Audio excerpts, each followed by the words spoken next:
Chris Doyle is a director and spokesperson of Council for Arab-British Understanding. He is now joining us live from London. Mr. Doyle, thank you very much for making time for us and welcome.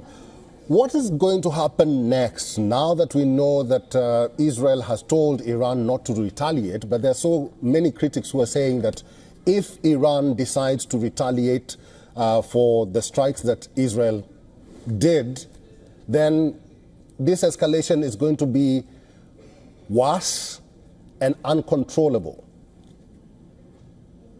We have many, many questions right now and very few answers. We only can rely on partial information as to the extent of the Israeli strikes, and in many ways that will determine how Iran responds to them. How many Iranians or others were killed in the strikes, for example, the extent of the damage, and to what way that Iran will perceive this as a violation of its sovereignty that it needs to do something about. But the context, of course, is one in which we have now, without question, a regional war in the Middle East. These are strikes that Israel conducted both on Syria and on Iran that have followed, of course, Iranian strikes on Israel twice this year in April and most recently, of course, on the 1st of October.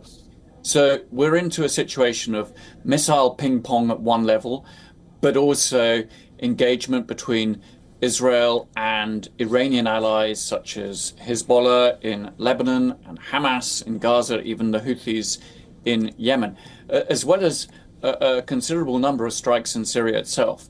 So the situation is precarious. It's not clear where any de-escalation, let alone a ceasefire, is going to come from, because the United States doesn't seem to be taking the lead in getting this at all.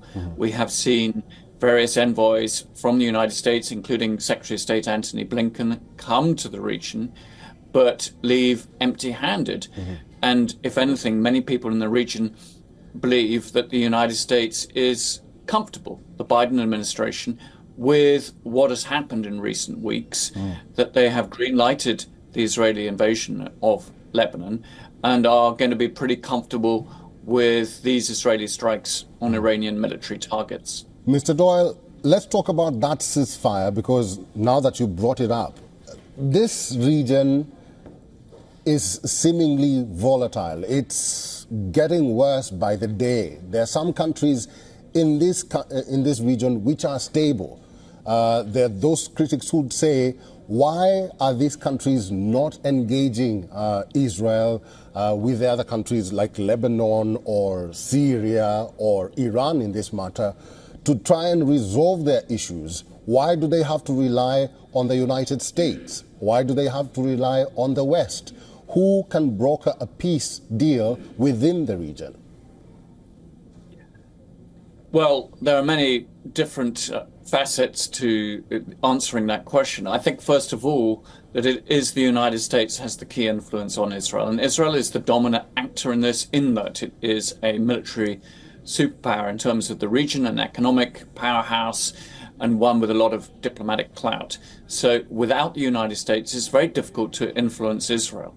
Then, of course, you have an array of different Middle East actors, some with differing views.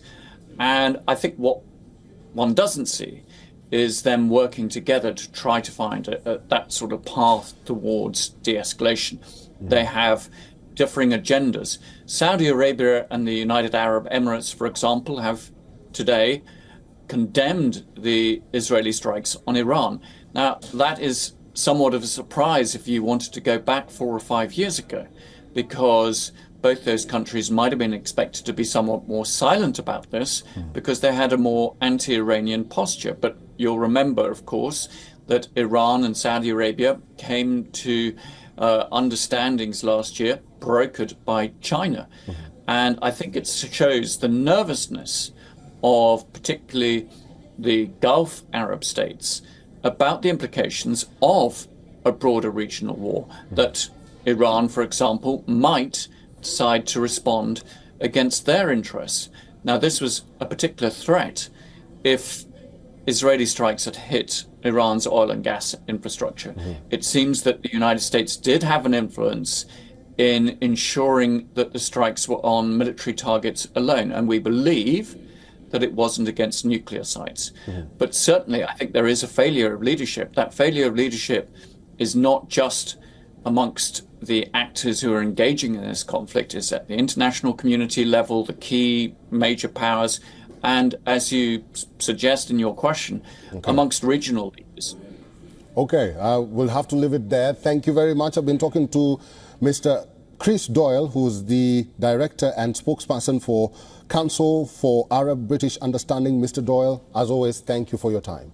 For all the latest news, download the WION app and subscribe to our YouTube channel.